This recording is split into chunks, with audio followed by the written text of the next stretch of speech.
I gave my stepmom the perfect Mother's Day gift, then watched her face as she realized what it really meant. When my dad married Cassandra, I was 11. Mom had been gone for 13 months. Melanoma that spread faster than anyone expected. One day she was complaining about a headache, and 82 days later I was standing at her grave in a black dress that still had the tags on. Dad waited exactly 1 year before bringing Cassandra home. She worked at his investment firm, client relations, perfect teeth, blonde hair that never moved. The kind of woman who wore heels to other people's barbecues. She makes me happy again, Dad explained, his voice gentle but firm. I need you to try, Emily. So I tried.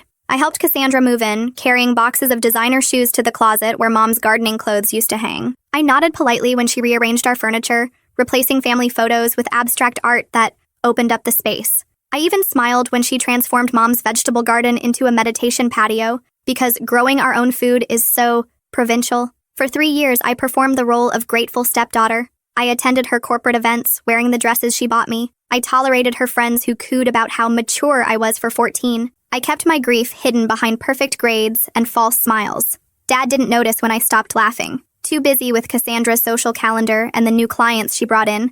Too distracted by their couples' retreats and wine club memberships. Meanwhile, I slept with Mom's sweater under my pillow until it stopped smelling like her. Cassandra tried, in her way. She bought me expensive birthday gifts, always things she would want. She hosted elaborate dinner parties and introduced me as our daughter to important people who never remembered my name. She even started a college fund for me, making sure everyone knew about her generosity. But when I got my period for the first time, it was Google that taught me what to do. When I had nightmares about Mom dying, it was the family dog who comforted me. The breaking point came during sophomore year. I was cast as the lead in the school play, the first thing I'd felt passionate about since Mom died. Opening night fell on the same evening as Cassandra's charity gala. Obviously, you'll need to skip the performance, she said, not looking up from her phone. The Richardsons are bringing their son. He's at Princeton. Connections, Emily. Dad started to object, then stopped when Cassandra placed her hand on his arm. It's just a high school play, he finally said. There will be others. I went to my room and pulled out the antique jewelry box Mom had left me. Inside was her wedding ring, a lock of my baby hair, and a journal I'd never opened, too afraid of confronting her final thoughts. That night, through tears, I read it cover to cover. Most of it was what you'd expect. Her hopes for my future, memories she cherished, advice she wouldn't be able to give in person. But the last entry, dated 2 weeks before she died, was different. If you're reading this, Emily, I need you to know about the safe deposit box. The key is taped inside this cover. What you find there will change everything. I'm so sorry. The key was small and silver, with the bank's name etched into it. The next day, I skipped school and went to First National. The manager recognized me. Mom's family had banked there for generations. Your mother said you'd come eventually, he said, leading me to the vault. Inside the box was a USB drive, several folders of documents, and a letter addressed to me in Mom's handwriting. My dearest Emily, it began. By now, Cassandra has probably worked her way into your lives completely. I've known about her for years. I read the entire letter twice, my hands shaking. Mom had discovered Dad's affair with Cassandra 6 months before her diagnosis. She'd hired a private investigator who documented everything. Hotel receipts, text messages, photos of them together while Mom was picking me up from soccer practice. The investigator's report was meticulous, spanning months. There were photographs of Dad and Cassandra entering hotels in 3 different cities, screenshots of text messages that made my stomach turn. She's taking Emily to her mother's this weekend. Come over. Can you imagine when we don't have to hide anymore? Sometimes I wish she would just disappear. That last one was from Dad, sent 4 months before Mom got sick. I flipped through credit card statements showing dinners at restaurants I'd never heard of on nights when Dad claimed to be working late, gift receipts for jewelry that never made it to Mom's dresser, a lease agreement for an apartment downtown that wasn't in our family records. But there was more. The files contained financial records showing that Dad and Cassandra had been systematically transferring funds from Mom's family trust, money meant for me, into offshore accounts. They'd been planning this for years, waiting for the right moment. Mom's family had built one of the city's largest investment firms over 3 generations. When she married Dad, he was just a promising advisor with ambition. She'd brought him into the company, mentored him, helped him rise to partner. The trust was her family's legacy, and I was supposed to be its future. I found detailed spreadsheets tracking millions diverted through shell companies, fake client accounts, and manipulated investments. The money moved through a dozen countries before disappearing into numbered accounts. Dad's signature appeared on every critical document. Cassandra's on most. The worst part? Medical records suggesting Mom's unexpected decline might not have been so unexpected. Strange test results. Unusual prescriptions. Toxicology reports she'd commissioned privately when she became suspicious. I started feeling wrong after our anniversary dinner, Mom wrote. Just tired at first, then increasingly ill. The doctors couldn't explain my symptoms. When I began keeping track, I noticed I only felt this way after meals that Thomas prepared specially for me. There were lab reports analyzing hair samples showing elevated levels of heavy metals consistent with long-term poisoning. Results from tests on food samples from our home. Notes from consultations with 3 different medical specialists who all noted the unusual progression of her symptoms. I can't prove anything, Mom wrote, and by the time you read this, it won't matter for me. But I couldn't leave you unprotected. The final page of her letter detailed her counterplan. A second, secret trust she'd established in my name. The house and business I thought Dad controlled. Technically mine when I turned 18. Mom had changed her will 2 weeks before she died. Working with lawyers Dad didn't know existed. I've made sure that what's rightfully yours remains yours, she wrote. The trustees will contact you on your 18th birthday automatically. But if you find this letter sooner, you can reach them using the information in the enclosed envelope. They're ready whenever you are. I sat in the bank's private room for hours, absorbing everything. When I finally emerged, I was different. The grief and confusion that had defined me for 3 years had crystallized into something harder, something focused. I didn't confront Dad immediately. I didn't run away or call the police. I did something more frightening. I became the perfect daughter. For the next 2 years, I performed flawlessly. I excelled in school, joined the clubs Cassandra suggested, attended every mind-numbing corporate function. I wore the right clothes, said the right things, and never, ever let them see what I knew. At night, I meticulously documented their ongoing schemes. Each time Dad mentioned a difficult client or complex investment strategy at dinner, I researched the companies involved, tracking the money through their labyrinth of fake entities. I created my own spreadsheets, building on Mom's work. My bedroom became my command center. I installed a hidden safe behind my bookshelf where I kept copies of everything. I recorded conversations at family dinners, business discussions they had when they thought I wasn't listening. I photographed documents Dad brought home and left carelessly on his desk, trusting that his 16-year-old daughter would never understand their significance.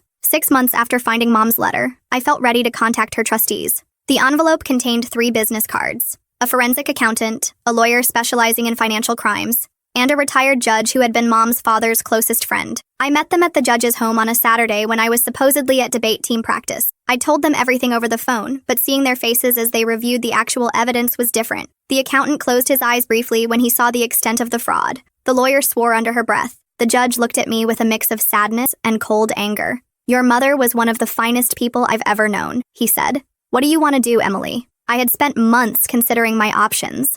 I could have exposed everything immediately, sending Dad and Cassandra to prison. I could have run away, waiting until I turned 18 to claim my inheritance. I could have confronted them, forcing a painful reckoning. Instead, I chose the path Mom had started: methodical, precise justice. I want to learn everything, I told them, about the business, about finance and law and how to run a company. I want to be ready when I take it all back. The judge nodded, unsurprised. "Your mother said you'd say that. She left instructions for us if you chose this path." For the next 18 months, I lived a double life. At home and school, I was the perfect, accomplished daughter that Cassandra could brag about at parties. But 3 evenings a week, I slipped away to study groups and volunteer work that were actually intensive training sessions with my secret team. The forensic accountant taught me how to read financial statements, detect fraud, and understand the complex web of transactions that kept the family business running. The lawyer educated me on corporate law, contracts, and the specific legal frameworks that would eventually allow me to seize control. The judge introduced me to his contacts in banking, investment, and regulatory bodies, people who had respected Mom and were disgusted by what had happened to her company. Meanwhile,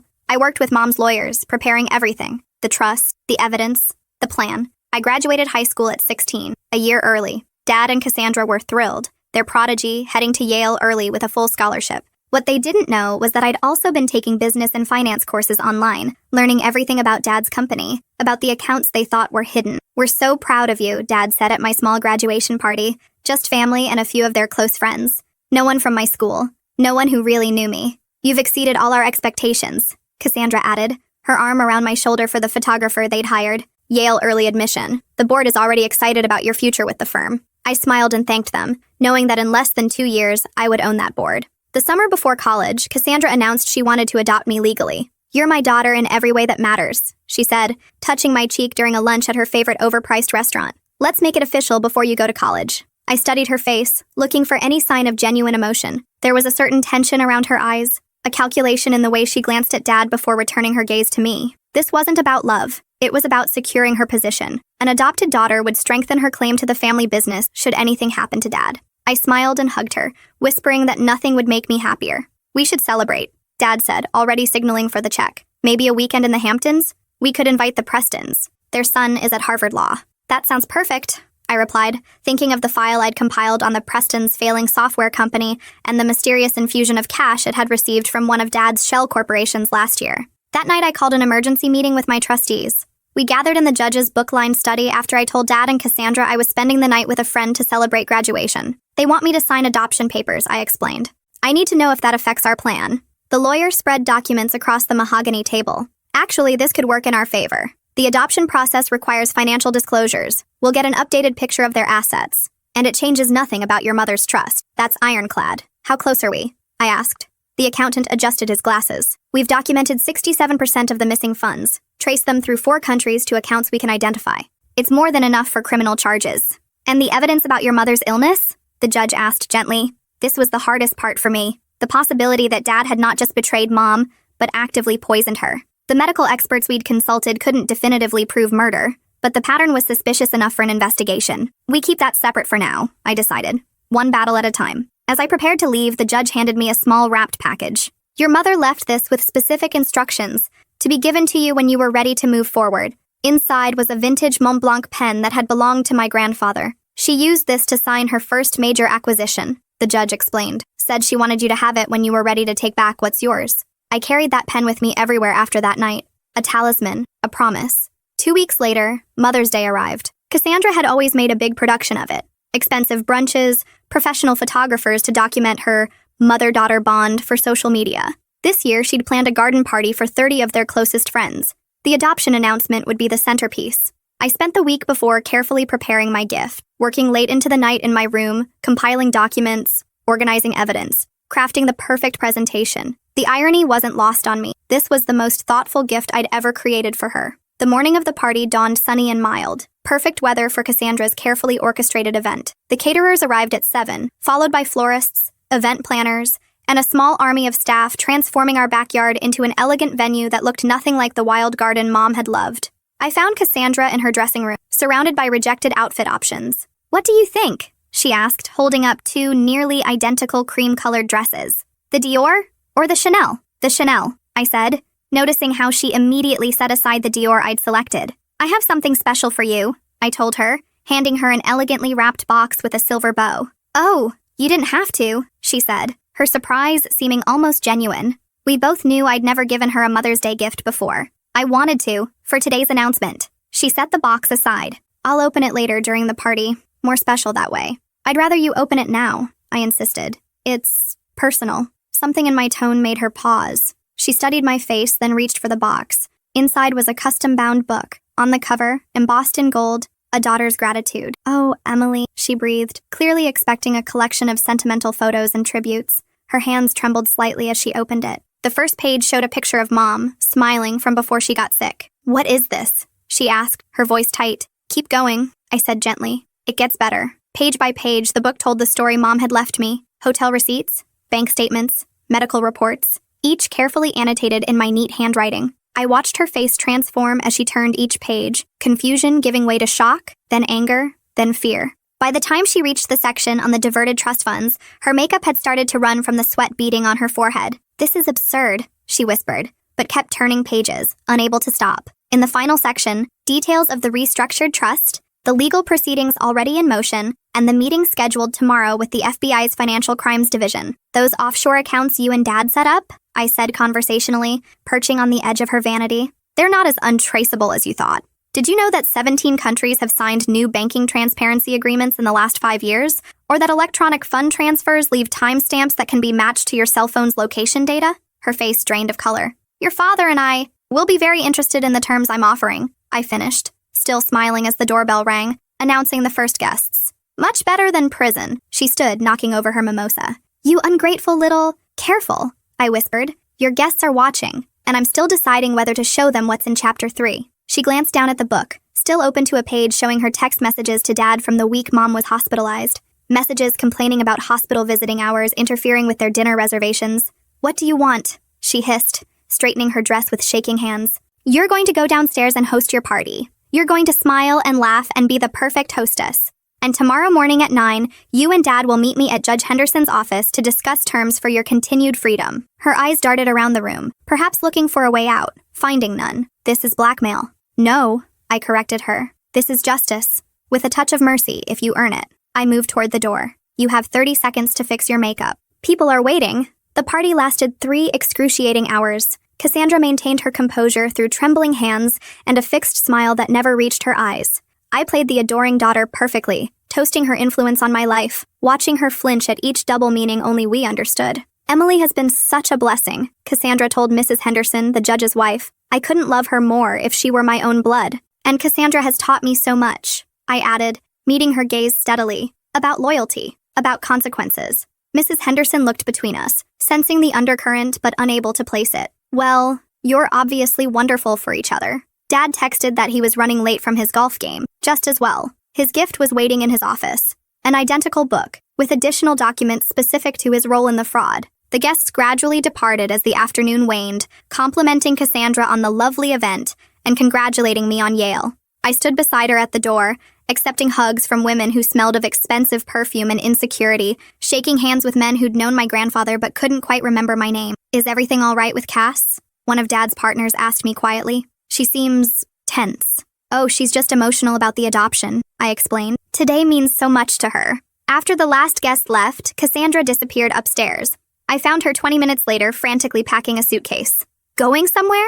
I asked from the doorway. She whirled around, a handful of jewelry clutched in her fist. You can't prove any of this. It's circumstantial. The FBI doesn't think so. Neither does the SEC. But feel free to run. They're expecting that. There's an agent parked at the end of our street. Has been for 3 days. This was a bluff. The authorities weren't involved yet. That was part of the leverage in my negotiation strategy. But Cassandra didn't know that. She sank onto the bed, her half-packed suitcase open beside her. What happens now? Now we wait for Dad. Then we talk terms. Dad arrived an hour later, calling Cassandra's name as he entered. I met him in the foyer, his gift in my hands. Where's Cass? How was the party? He asked, loosening his tie. She's upstairs. And I think you should open this first.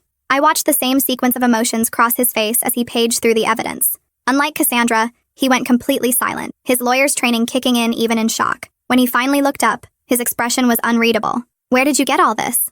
Mom left it for me, along with instructions. Something like pain flickered across his features, quickly suppressed. Emily, whatever you think you know, is documented in triplicate and stored in multiple secure locations. I finished for him, including evidence about Mom's health decline that suggests more than just financial crimes. His face went ashen at that. You can't possibly believe that you poisoned her? I don't know. The evidence is inconclusive, but strong enough for an investigation if I choose to pursue it. He closed the book carefully as if it might explode. What do you want? The same thing I told your wife. 9 a.m. tomorrow. Judge Henderson's office. We'll discuss how you can avoid prison. That evening, after the guests left, I found Cassandra sitting alone in the dark of Mom's former garden, surrounded by the sterile white furniture she'd chosen to replace the wildflowers. Why now? She asked, not looking at me. Why wait all this time? I sat beside her, smoothing my dress. Mom taught me patience, and I needed to understand everything first. What do you want? I'd rehearsed this moment for 2 years, imagining satisfaction, maybe even joy.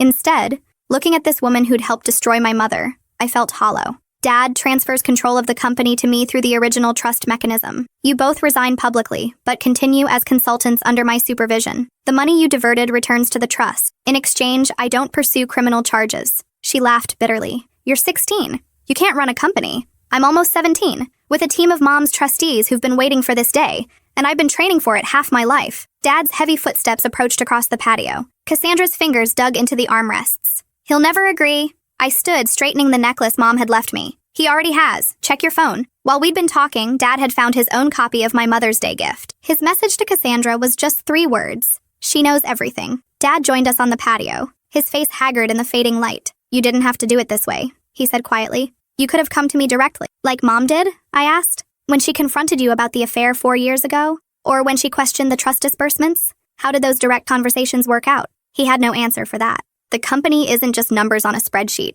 he tried instead. It's relationships, client trust. If you force us out, the damage could be already mitigated, I interrupted. Mom's original team is ready to step in. Most of them never trusted you anyway. They stayed out of loyalty to her memory. Cassandra glared at him. You said they were all loyal to you, that you'd secured their support. He lied, I told her. Like he lied about the prenup you signed. The one with the infidelity clause that leaves you with nothing if you divorce. Her head snapped toward him. What prenup? The one I have a copy of, I said, along with evidence of your continued affair with Ryan Donahue from legal. Did you really think those hotel charges wouldn't show up in the expense audits? The color drained from her face. Dad looked confused, then furious as understanding dawned. You told me that was over, he growled. It is, she insisted, but her eyes darted away from his. Emily is manipulating you. Actually, that's your specialty, I said, standing. I prefer direct approaches.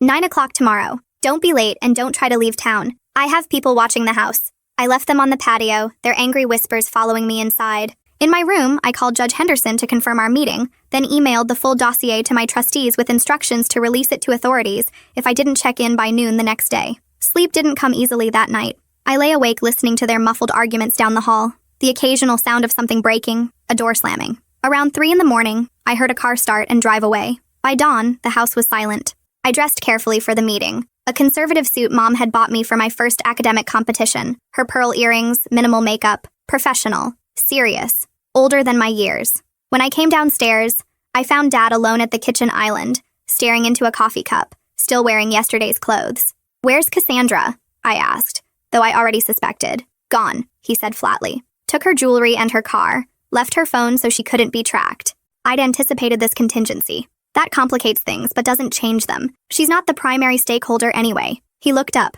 his eyes red-rimmed and hollow. You look like her, he said unexpectedly. Your mother, when she was fighting for something. The comparison both warmed and pained me. We should go. The judge doesn't like tardiness. The meeting was brief but comprehensive. Dad, stripped of his usual confidence, signed every document placed before him: power of attorney, transfer of voting rights, resignation letter. Judge Henderson guided him through each step, his voice neutral, but his eyes cold. You understand that these terms are conditional on your cooperation with the financial recovery team? Any attempt to conceal assets or obstruct the process will trigger the criminal complaints we've prepared. Dad nodded mechanically. And the company announcement will follow the script provided, citing family succession planning and a desire to honor Catherine's legacy as reasons for the transition. Another nod. Sign here and here. Initial these pages. When it was done, Judge Henderson slid a final document across the table. This stipulates that you will not contact Emily directly, except through approved channels until she turns 18. All communication goes through my office or the trustees. Dad's head snapped up.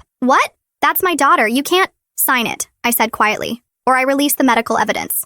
His hand shook as he signed the paper. When he set down the pen, Mom's Mont Blanc that I'd brought specifically for this purpose, his shoulders slumped with a finality that made him look suddenly old. Can I at least explain? He asked, his voice barely audible. I've read all your explanations, I replied. In your emails to Cassandra, in the memos justifying the transfers, in the statement you prepared for the board last year, evaluating me as a potential future figurehead with limited actual authority. I think I understand perfectly. Judge Henderson ended the meeting, informing Dad that a car was waiting to take him to a hotel. He would be permitted to return to the house next week to collect personal belongings under supervision. As Dad stood to leave, he paused beside my chair. Your mother would be proud, he said, and I couldn't tell if he meant it as a compliment or an accusation. I know, I answered simply. 2 months later, I sat at the head of the conference table in what had been Dad's office. The company transition had been announced as a family succession plan, celebrated with press releases about the youngest female CEO in the industry. Dad remained as a figurehead, controlled by ironclad contracts that monitored his every financial move. He'd kept the house, his social standing, and avoided prison. In return, I received what was rightfully mine, plus his complete submission to quarterly reviews where I examined every aspect of his professional life. The trustees formed my executive team, guiding me through the countless decisions required to stabilize the company after years of Dad's manipulation. I deferred Yale for a year, focusing instead on practical business education at the firm. Cassandra resurfaced in Miami 3 weeks after she fled. The FBI picked her up trying to access one of the offshore accounts we'd flagged. She spent 2 nights in jail before Dad's lawyers negotiated her release in exchange for her full cooperation. She returned to Connecticut under strict monitoring, living in a company-owned condo and working as a client liaison with severely limited authority. The prenup I'd mentioned proved prophetic. Dad filed for divorce citing abandonment and infidelity, leaving her with only what the separation agreement we'd crafted allowed. She fought it initially, threatening to expose the company's fraud, until my lawyers reminded her that she'd be the first target of any investigation. It wasn't justice for Mom. Nothing could be. But it was the beginning of something she'd wanted for me. Control of my own future, protection of the legacy she'd built, accountability for those who had betrayed her. The search for definitive proof about Mom's illness continued quietly. I hired specialists to re-examine tissue samples the hospital had preserved, ordered new tests on items from her vanity that I'd kept untouched, interviewed medical staff who had treated her. The results remained frustratingly inconclusive. Suspicious patterns, but no smoking gun. Dad maintained his innocence on that front, even in private meetings with his attorneys where he admitted to everything else. The cancer was real, he insisted. I never touched her medication, never altered her food. I wanted her gone, yes. I'm guilty of wishing her dead, but not of making it happen. I didn't know whether to believe him. Part of me needed him to be guilty of everything. A complete monster whose destruction I could pursue without reservation. Another part desperately wanted this one line to remain uncrossed, preserving some tiny fragment of the father I'd once loved. The company flourished under new management. We unwound Dad's complicated schemes, recovered most of the diverted funds, rebuilt client relationships damaged by his shortcuts. I worked 16-hour days, sleeping on the office couch more often than at home. The house no longer felt like one. I sold it 6 months after taking control, moving into a downtown apartment within walking distance of the office. Dad relocated to a smaller house in the suburbs, stripped of his country club memberships and most of his social circle, when the carefully worded but transparent company statement made it clear he'd been forced out. Last week, I visited Mom's grave for the first time since reading her letter. I did what you asked, I told her, placing wildflowers against the stone. The company is safe. Your legacy is protected. I wish you could see it. As I turned to leave, I noticed a familiar figure watching from a distance. Cassandra, clutching a small bouquet of her own. Our eyes met across the cemetery. She didn't approach but nodded once before walking away. Some lessons take years to teach. Some gifts keep giving long after they're open. Every Mother's Day since then, I send Cassandra the same thing. A single photograph of Mom, smiling in her garden, with a note that reads, "Thinking of you today." She never responds, but I know she understands. It's the only language we have left. And it says everything that matters.